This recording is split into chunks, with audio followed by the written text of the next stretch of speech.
Prof, bakit lahat main hero mo? Pero kayin, please build yung masakit damage pero hindi one hit. Gusto ko masakit damage, sana mapansin.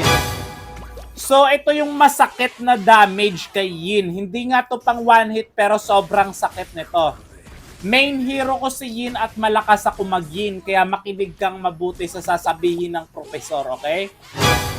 Sa boots, tough boots or warrior boots, bahala ka na, depende sa sitwasyon. Pero yung first core item, Heptasis. Yung Heptasis, napakasakit ng damage, lalong-lalo na kapag nag-basic attack ka at kinulong mo yung kalaban, halos kalahati na lang buhay, kukombohin mo pa. Heptasis pa lang, lusaw na kagad yung kalaban sa'yo.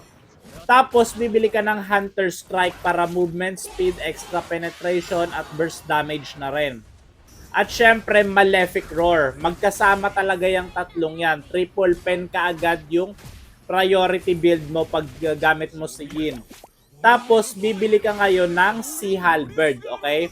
Napaganda ng Sea Halberd, anti-sustain, anti-shield.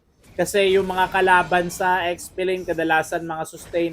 Tapos, sa last item mo, pwede ka mag Queen Swings or Immortality. Pero mas maganda Queen Swings talaga. Subukan mo yung build ko kay Yin. Makinig ka sa profesor.